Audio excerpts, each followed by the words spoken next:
We all love Home Alone, right? But let's be real, if Kevin tried that in the UK, he wouldn't be a hero. He'd probably be arrested. Paint cans to the face, blowtorches to the scalp, flamethrowers on the doorknob.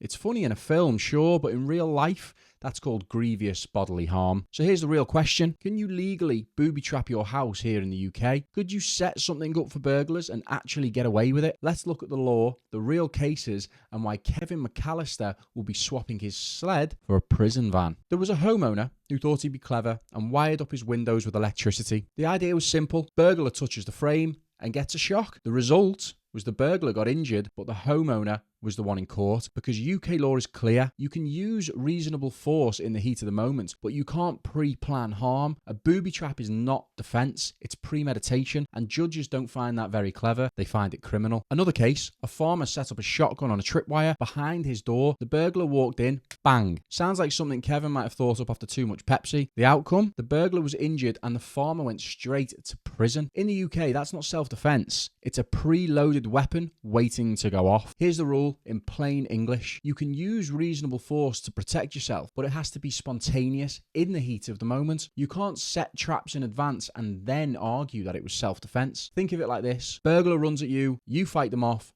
Perfectly legal. Burglar grabs your electrified doorknob, totally illegal. One's reaction and the other's a booby trap. Kevin is pretty much a psychopath. And let's be honest, he wasn't exactly innocent. Blowtorches to the head, paint cans to the face, a tarantula on the chest. That's not self-defense. That's a child auditioning to be Batman's next fucking villain. If Home Alone was set in Britain, Kevin wouldn't be saving Christmas. He'd be doing community service before Christmas dinner. So if you can't rig up paint cans or flamethrowers, what can you actually do to protect your home? This is exactly why I built the Godfather security system. A DIY security kit that you can fit yourself, because you want protection that's legal, smart, and actually works. Instead of relying on movie-style traps, you can get your alerts straight to your phone, loud sirens that scare intruders, and deterrents that burglars really hate. If you want to check it out, the link's down below. Now, in America, it's a bit different. Some states have what's called the castle doctrine, which basically means your home is your fortress, and you can use deadly force against intruders. Sounds like every burglar's nightmare, but even there, traps are usually illegal, because the law still says you have to be present to justify it. If you think the UK courts are strict, US juries can be just as unforgiving when you've turned your living room into Saw the Home Edition. So yeah,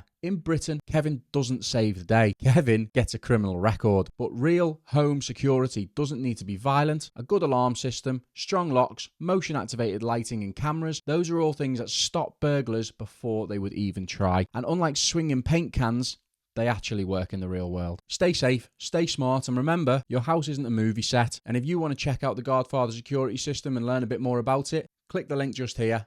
And it's best we leave the flamethrowers to Hollywood.